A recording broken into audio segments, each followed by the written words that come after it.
Iftar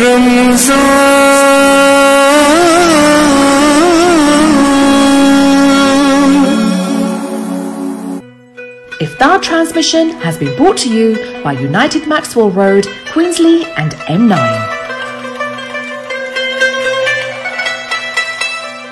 بے زباں کو جب وہ زباں دیتا ہے، پڑھنے کو پھر قرآن دیتا ہے، بخشنے پہ آئے جب امت کے گناہوں کو، تحفے میں پھر وہ رمضان دیتا ہے۔ رمضان المبارک کی پرنور ساعتوں میں ہم لا رہے ہیں آپ کے لیے پیغام افطار۔ عشرہ رحمت میں پیغام ہوگا حسن اخلاق کا، عشرہ مغفرت میں پیغام ہوگا حسن اعمال کا، اور عشرہ نجات میں پیغام ہوگا حسن احوال کا۔ دیکھنا نہ بھولیے گا پیغام افطار صرف رمضان ٹی وی پر۔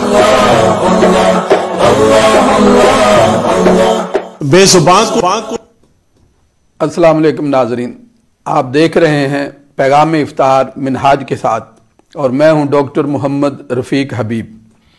حسن اعمال کے سلسلے میں اس عشرے میں مختلف موضوعات پر ہماری گفتگو کا سلسلہ جاری ہے۔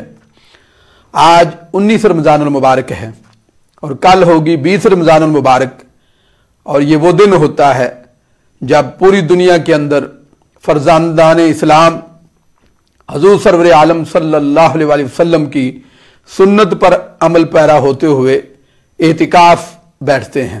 تو ہم نے چاہا کہ ہماری آج کی گفتگو کا عنوان ہم اس کو بلائیں، اس لیے آج کا پیغام افطار، اس کے اندر جو گفتگو ہوگی وہ ہے اعتکاف اور خلوت نشینی۔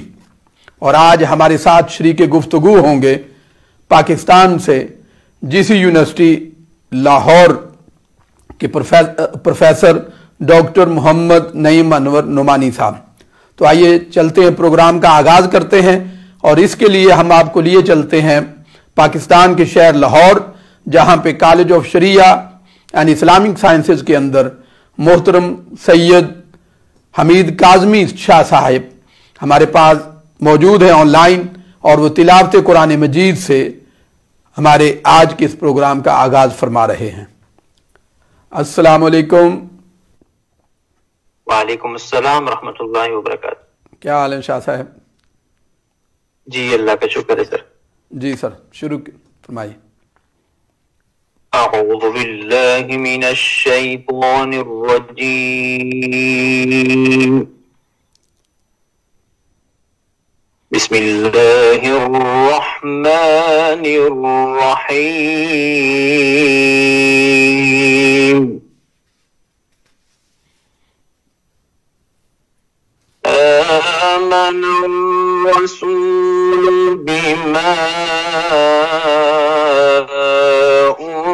أنزل إليه من ربه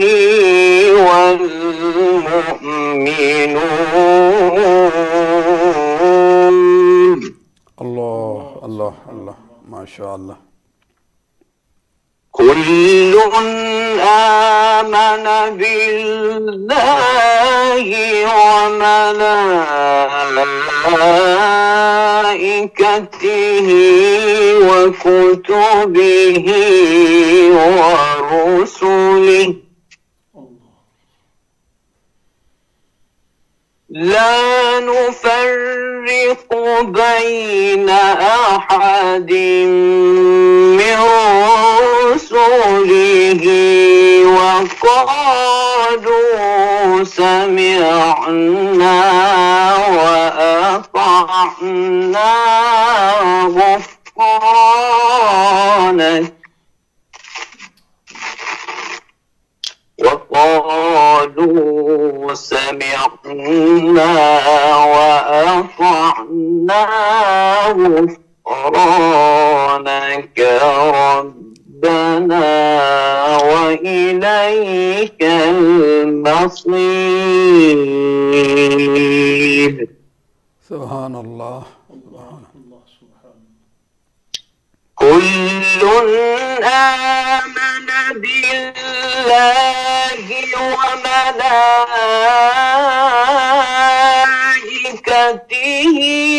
وكتبه ورسله لا نفرق بين أحد من رسله. الله الله الله سبحان الله. لا نفرق بين أحد من رسله وقالوا سمعنا وأطعنا غفرانك ربنا وإليك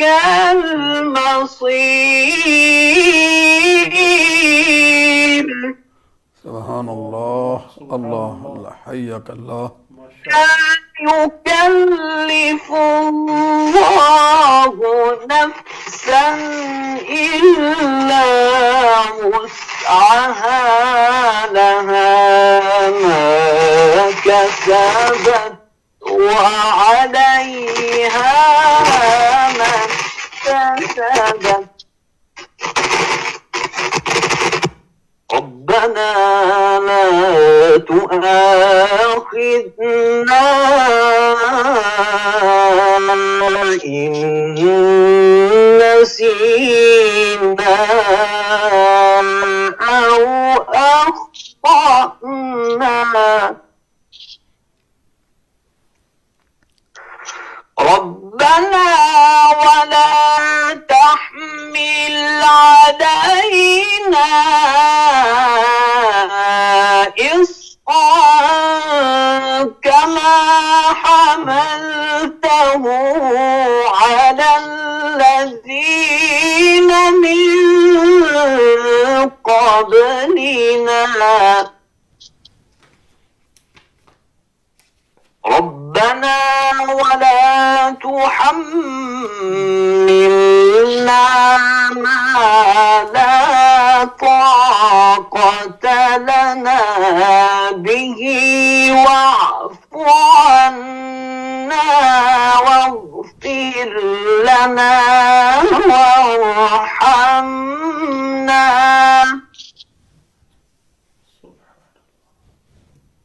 واعف عنا واغفر لنا وارحمنا أنت مولانا فانصرنا على القوم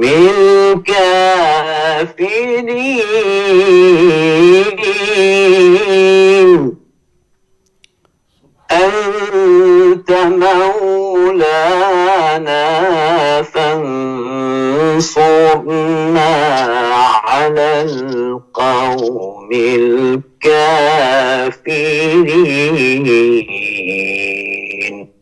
صدق الله العظيم.